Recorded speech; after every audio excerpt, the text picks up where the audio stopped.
할렐루야. 네, 이 수요일 저녁 하나님을 예배하기 위해 나오신 우리 모든 성도님들을 주님의 이름으로 환영하고 축복합니다. 오늘 이 밤에 들을 귀가 열려서 주의 말씀을 듣고 그 놀라운 은혜를 경험하며 말씀의 능력 가운데 살아가는 저와 여러분 되기를 주님의 이름으로 축복합니다. 아멘. 우리가 지난 수요일 예배 때 바울의 간증에 관하여서 살펴봤습니다. 그 이야기를 아시죠? 이 시작의 발단은 바울이 오해를 샀습니다. 헬라인을 성전 안으로 들고 데려왔다는 그 말을 누군가 하였고요. 사람들은 사실관계도 확인하지 않고 흥분하여서 바울을 잡아다가 성전 밖으로 끌어냈습니다. 죽이려고 했죠. 그때에 예루살렘의 성전에 예루살렘의 치안을 담당하는 이 천부장이 부하들을 이끌고 이제 소요를 진정시키기 위해서 달려왔습니다. 바울을 물에 떼내고 결박하여서 보호를 했습니다. 이제 바울을 영내로 데리고 가려고 하는데 바울이 유창한 헬라어로 내가 다소 시민인데 이 사람들에게 할 말이 있다라고 하죠. 그러자 이제 허락을 받아서 이제는 히브리어로 유대인들에게 이야기를 하는데 그것이 바로 바울의 간증이었습니다. 우리가 지난 수요일에 살펴본 것처럼 이 간증에는 얼마나 귀한 은혜의 이야기가 있는지 모릅니다. 바울이 부활하신 예수님을 어떻게 만나게 되었는지, 그리고 그 이후에 바울의 삶이 어떻게 달라졌는지를 그는 이야기를 했습니다. 여러분 생각해 보십시오. 그냥 예수 믿게 된 이야기 정도가 아니라 부활하신 예수님이 나를 찾아오신 이야기입니다. 얼마나 놀라운 간증입니까? 아마 바울이 이 시대에 간증을 했던 많은 사람들이 모여서 그 간증을 듣고 은혜를 받고 마음에 열리고 또 결단하는 놀라운 일들이 있었을 것 같습니다. 그러면 그 당시의 사람들은 어떠했는가? 바울의 간증을 통해서 많은 사람들이 은혜를 받을 법도 한데 바울의 간증을 직접 들은 사람들은 그러지를 않았다라는 거예요. 아마 바울도 내가 좀 나의 이야기를 하면, 내가 예수님을 만난 이야기를 하면 이들도 마음의 문을 열고 변화가 있지 않을까라는 생각을 했을 터인데, 오늘 어제 지난주에 살펴보진 다 못했지만 그 나머지 이야기를 보니까 반응이 그렇게 좋지가 않았습니다. 사도행전 22장 22절과 23절의 말씀을 같이 한번 읽어볼까요? 시작. 소리 질러 이르되 이러한 자는 세상에서 없애버리자 살려둘 자가 아니라 하여 떠들며 옷을 벗고 던지며 티끌을 공중에 날리니. 바울의 간증을 들었을 때에 유대인들의 반응이 어떠했다고요? 그 놀라운 이야기를 듣고 우리는 참 은혜를 경험하고 뜨겁게 기도했었었는데 지난 수요일 밤에 이 유대인들은 은혜를 받고 믿음을 가지게 된 것이 아니라 바울을 없애버리자, 살려둘 자가 아니다라고 소리치면서 옷을 벗어버리고 티끌을 공중에 날렸다라는 겁니다. 이런 행위는 아주 큰 분노를 표출할 때 나타나는 행위거든요. 오히려 유대인들이 크게 분노했다라는 거예요. 바울은 분명 하나님의 사명을 감당하기 위해서 예루살렘에 왔습니다. 예루살렘 오는 길 동안에 많은 사람들이 만류했습니다. 성령이 저에게 말씀하시기를 바울 당신이 예루살렘에 가면 결박과 환란이 기다리고 있습니다. 가지 마십시오. 그래도 바울은 내가 하나님의 사명을 감당해야 한다면서 예루살렘으로 왔습니다. 예루살렘 온 이후에 바울은 계속 환난과 어려움과 고충과 핍박을 받게 되었다라는 거예요. 뭔가 사명을 가지고 왔는데 바울의 예루살렘 사역은 전혀 진척이 없었다라는 거죠. 바울이 아무리 믿음이 좋다 해도 좀 바울의 마음이 흔들리지 않았을까요? 정말 이게 맞는 건가라는 생각이 여러분 들지 않았을까요? 저는 그랬을 것 같아요. 오늘 이 본문의 말씀을 쭉 묵상해 보니까 바울도 힘들었겠구나. 바울도 계속되는 환난 앞에서 또 아무런 게 복음의 길이 열리지 않는 그 상황 속에서 참 마음이 많이 어려웠나 보다라는 생각이 들더라고요. 왜 그러냐면 11절 상반절 있잖아요. 오늘 본문의 11절 상반절을 보시면 한번 같이 읽어볼까요? 시작. 그날 밤에 주께서 바울 곁에 서서 이르시되 담대하라. 담대하라. 우리 주님이 늘 바울과 동행하셨죠. 그런데 그날 밤에 딱 보시니까 야, 안 되겠다. 내가 정말 나의 종 바울 곁에 한번 가야겠다. 이런 마음이 드셨던 것 같아요. 이게 구체적으로 어떠한 일이었는지 잘 모르겠어요. 환상 가운데 주님을 봤는지, 정말 주님의 강한 음성을 들었는지, 아니면 다른 어떤 신비한 체험이나 확신이 들었는지는 모르겠지만 표현을 하기를 주님이 바울 그 곁에 서신 것 같은 그러한 경험을 하였다라는 것입니다. 바울이 예수님의 생생한 이 임재를 경험했다라는 거예요. 마치 내 옆에서 말씀하듯이 나에게 말씀하시는 그 주님을 경험하게 되었다는 거죠. 그리고 주님이 바울에게 하신 말씀은 담대하라는 것입니다. 바울의 마음이 많이 흔들리고 있었다라는 거죠. 그래서 주님이 담대하라라고 말씀을 하신 겁니다. 오늘 말 설교를 준비하는데 마음에 소원이 생기더라고요. 오늘 이 밤에도, 이 저녁에도 주님이 바로 내 곁에 계셔서 말씀하시는 것 같은 그런 하나님의 임재의 생생함을 경험하게 하여 주시옵소서. 그러한 마음이 들었습니다. 아마 이 중에는 마음이 지쳐서 오신 분들도 계실 거고, 염려와 근심과 두려움 속에서 오신 분도 계실 거고, 이 밤에 담대하라고 말씀하시는 주님의 음성을 듣는 귀한 은혜가 있기를 주님의 이름으로 축복합니다. 아멘. 자, 그렇다면 이 환난 가운데, 이 어려운 상황 가운데 담대할 수 있는 근거가 어디에 있는가, 이 부분을 좀 우리가 생각해 보기를 원하는데요. 한번 본문의 내용들을 좀 살펴보도록 하겠습니다. 우리가 지난 수요일에 다 말하진 않았지만, 살펴보지 않았지만, 바울이 자신의 간증을 말한 후에 무리들이 더 흥분을 하자 천부장이 안 되겠다 싶어서 이제 좀 신문을 해야겠다라는 생각이 든 거예요. 그래서 부하들에게 채찍질하여서 신문하라라고 이야기하니까 바울이 대뜸 말합니다. 내가 로마 시민권자인데 내 죄가 밝혀지지 않았음에도 불구하고 나를 채찍질할 수가 있습니까? 로마 시민권자는 결코 그렇게 하면 안 됐거든요. 깜짝 놀라서 천부장이 멈춥니다. 그리고 다음 날이 됐어요. 이 소요대에서 왜 그런지는 알아야 되니까 조사를 해야 할 필요가 있었습니다. 그래서 제사장들과 유대의 사내들인 공회원들을 오라고 합니다. 그리고 바울을 그 앞에 세워놓고 이제 양측의 이야기를 듣고자 한 거죠. 그것이 오늘 이야기의 시작입니다. 자, 1절의 말씀을 같이 한번 읽어보겠습니다. 시작.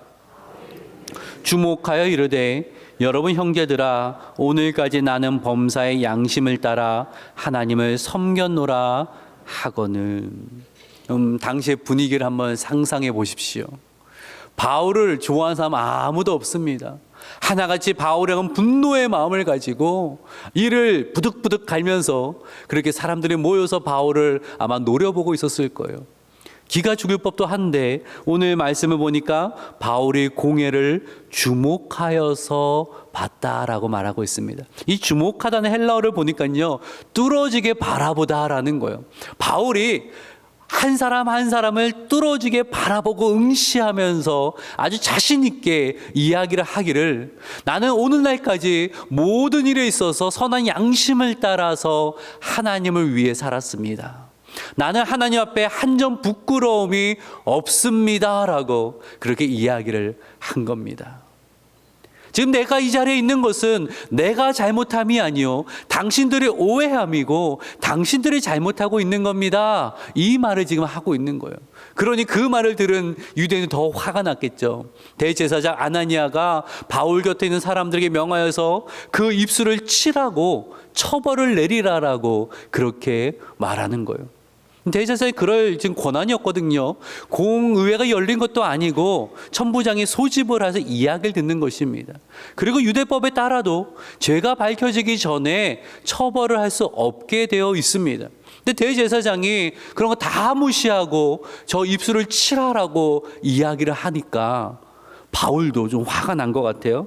우리 3절의 말씀을 같이 한번 읽어볼까요? 읽겠습니다. 시작. 회칠한 담이여 하나님이 너를 치시리로다. 내가 나를 율법대로 심판한다고 앉아서 율법을 어기고 나를 치라 하느냐 하니. 대제사장을 향해서 뭐라고 말합니까? 회칠한 담이여라고 말합니다. 이것은 외식하는 자요, 위선자요라는 거거든요. 옛날 예전 주님께서 그 바리새인들을 향하여서 회칠한 무덤아라고 말한 것처럼 지금 그 이야기 하고 있는 거예요. 근데 이게 문제가 있어요. 왜냐하면 공식성장에서 대제사장을 위선자라고 지금 모욕을 주고 있는 거거든요. 이건 상당히 바울에게 불리한 발언입니다. 안 그래도 사람들은 바울이 율법을 무시하고 성전을 무시한다고 지금 그렇게 화가 나 있는데, 봐라, 바울이 대제사장을 저렇게 모욕하고 있는 걸 보니까 정말 율법을 무시하는 자다, 성전을 무시하는 자다라는 그러한 오해를 살 수 있는 발언이었다라는 거예요.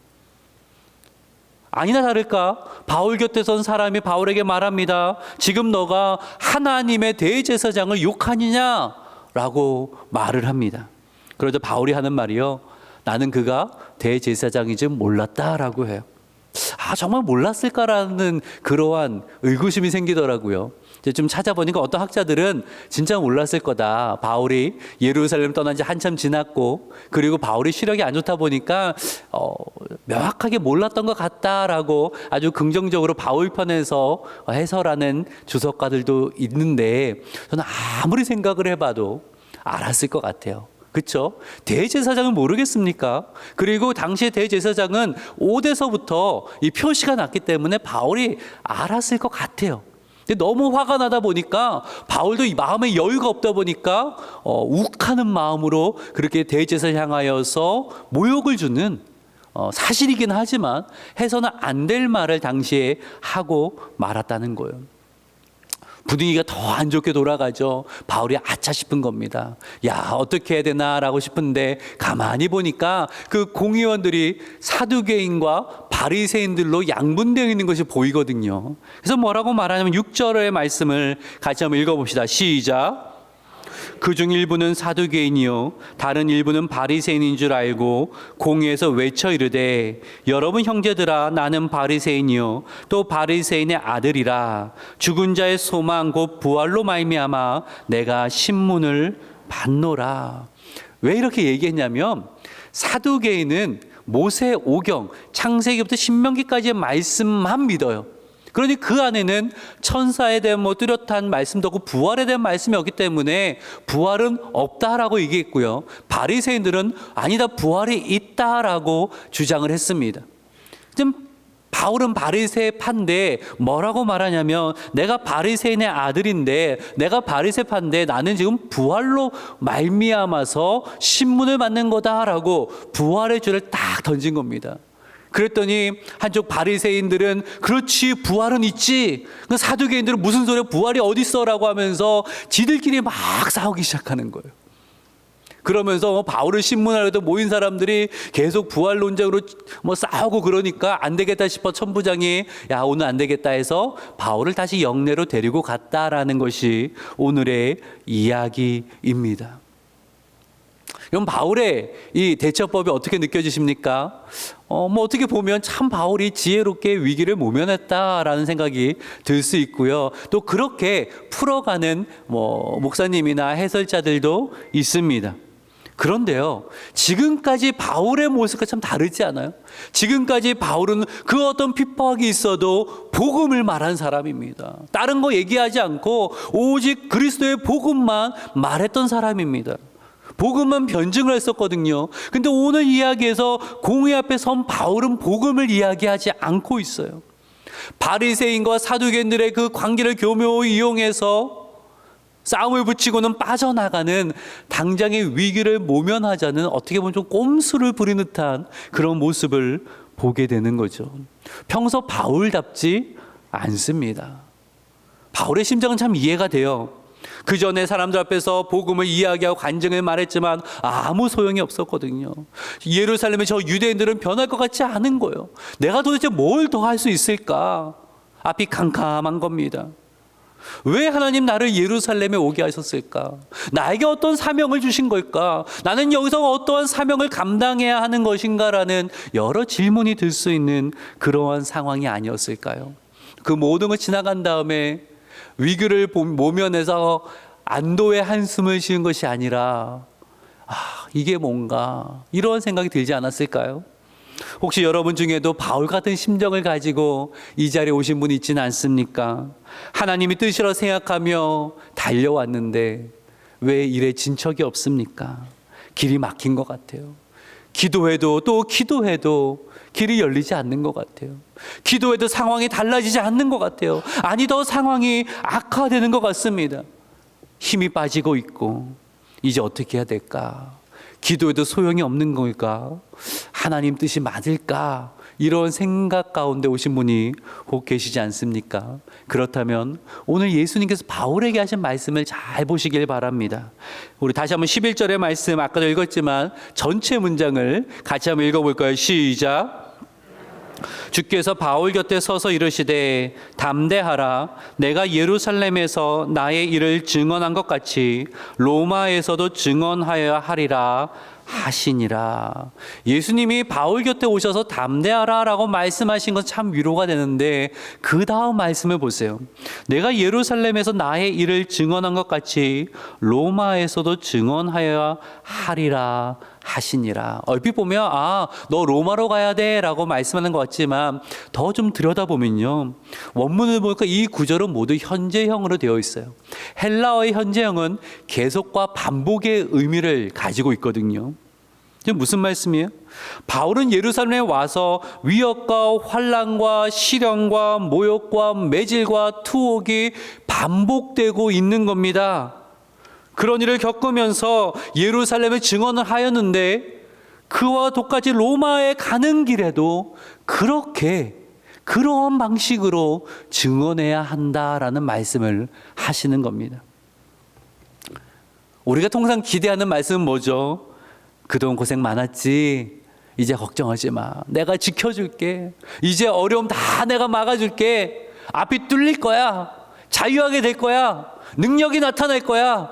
이런 말씀이 참 위로의 말씀이 되지 않습니까? 근데 바울에게 하신 말씀은요, 예루살렘에 당한 고난, 너가 로마로 갈 때까지 계속 이어질 거야. 이 말씀을 하고 계신 거예요. 그런데 이 말씀이 왜 바울에게 위로가 되고 바울에게 왜 담대함이 되었을까요?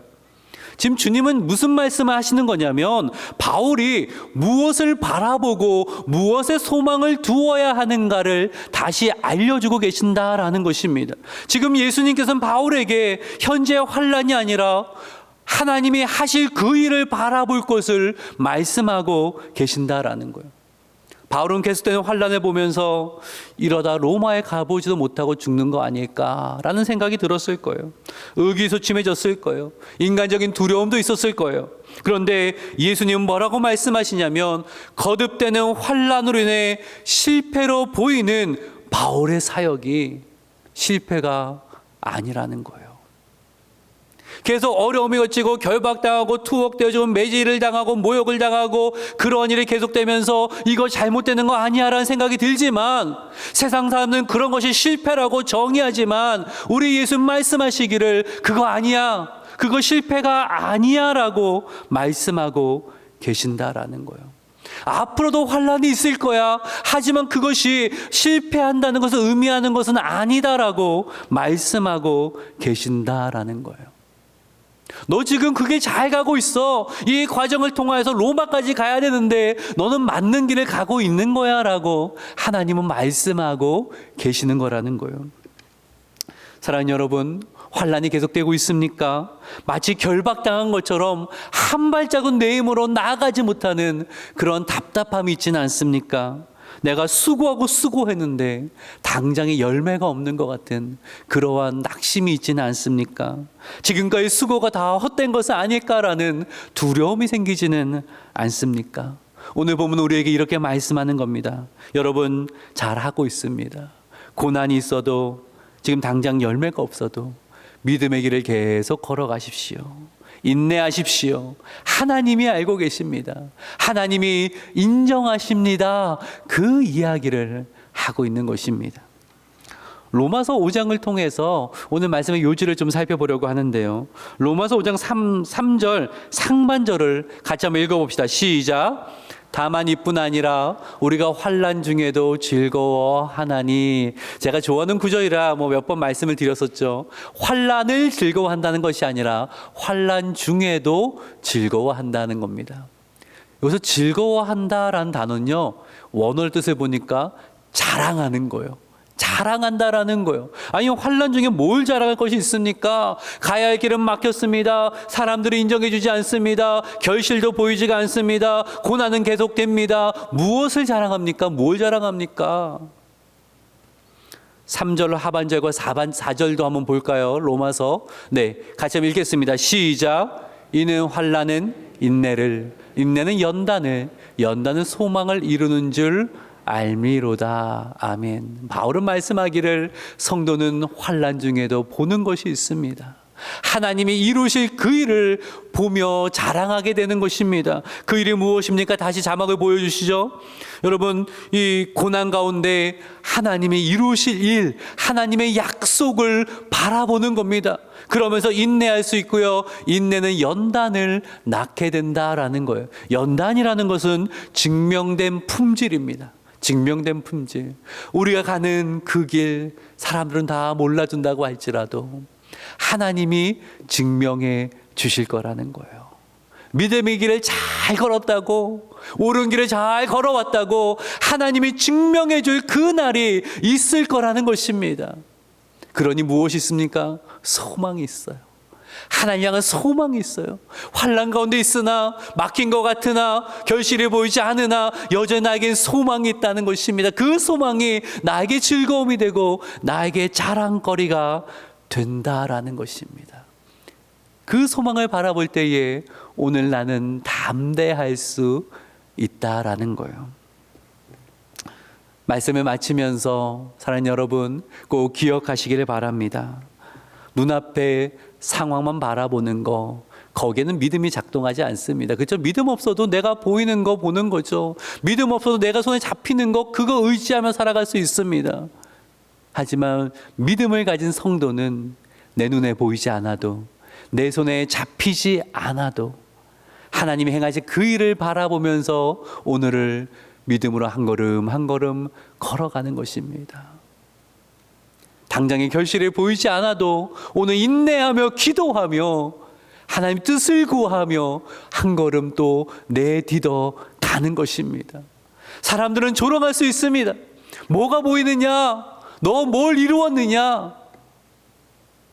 근데 하나님은 아시고, 하나님은 인정하시고, 하나님이 증명해 주실 그 날이 있는 것을 알기 때문에 오늘을 믿음으로 하나님이 일하심을 소망하며 자랑하며 오늘을 걸어가야 되는 것입니다. 그것이 우리가 붙들어야 할 담대함입니다. 사람 여러분, 담대하시기를 바랍니다. 소망을 붙들고 담대하시기를 바랍니다. 십자가를 통해서 확증된 하나님의 사랑을 기억하며 힘을 내시기를 바랍니다. 오늘 담대하라는 말을 좀 더 요즘 말로 좀 제가 의역을 해보자면 이런 겁니다. 힘을 내십시오. 힘을 내십시오. 왜냐하면 우리에게는 소망이 있기 때문입니다. 하나님이 약속이 있기 때문입니다. 하나님이 이루실 그 일이 있기 때문입니다. 그 일 걸어가도록 하나님 우리에게 힘 주시고, 우리에게 믿음 주시고, 능력 주시고, 우리와 동행하면서 그 일을 이루어 가실 줄로 믿습니다. 그 믿음으로 오늘 기도하시고 또 믿음으로 살아내시는 저와 여러분 되기를 주님의 이름으로 축복합니다. 아멘.